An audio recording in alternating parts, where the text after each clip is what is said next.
هاي موكل عزيز، عامل ايه؟ اخبارك؟ يا رب تكون بخير دايما. النهارده هنتكلم على نقطه كده بسيطه في عقد البيع، اغلبنا ما بياخدش باله منها، وبيبقى في مشاكل وقابلنا المشاكل دي، ويعني الى حد ما بنعرف نحلها. ان هي مشكله بتبقى صعبه لو انت اشتريت والطرف التاني ما عندوش نية للحل، بتبقى طبعا مشكلة صعبة مش هتعرف تحلها.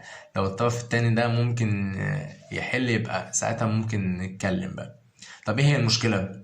المشكلة ان ساعات ناس بتشتري شقة وتفاجأ بإن في حكم تمكين صادر من زوجة البايع.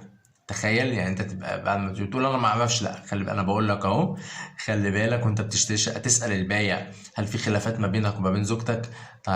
طبعا هو ممكن يستغرب السؤال، بس انت لازم تسال كده عشان بتامن حالك انت. فكتير ممكن ما يكونش بياخد باله من النقطة دي، بس لازم تسأل عشان لو فعلا في حكم تمكين او في اي حاجة لازم تعرف هو الحكم ده صدر من امتى. في تفاصيل طبعا احنا بنسأل عليها علشان نأمن الموضوع ده.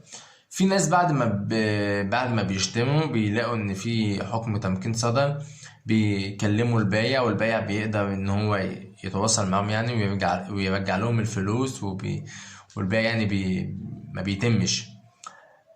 في ناس تانية تقول لك لا انا ماليش دعوه انا بعته وخلاص يعني.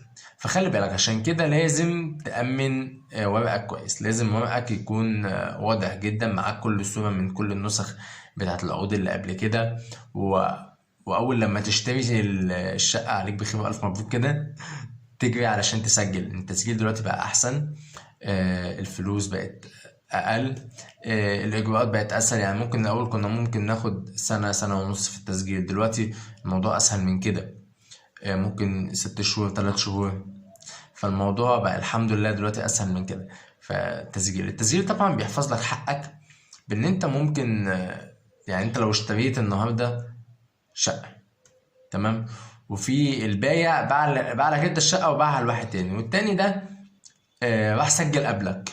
يعني هو دلوقتي باع الشقه مرتين، لا ركز بقى معايا في النقطه دي. هو دلوقتي البايع باع الشقه مرتين، مره لسين ومره لصاد. سين قال لك ايه؟ انا مش هسجل دلوقتي، انا يعني هعمل صحه توقيع وخلاص. طب حلو، هتعمل صحه توقيع وبعدين لا نبقى نسجل بقى بعدين. صاد راح وسجل. لما نيجي بقى يعني بعد شويه كده، صاد دخل البيت وقعد، وسين بيفاجئ انت ازاي تخش؟ قال له لا ما هي الشقه بتاعتي. قال له لا ما انا شاري انا كمان. لو رفعنا قضيه قدام المحكمه، المحكمه تاخد بايه؟ المحكمه تاخد باللي سجل الاول.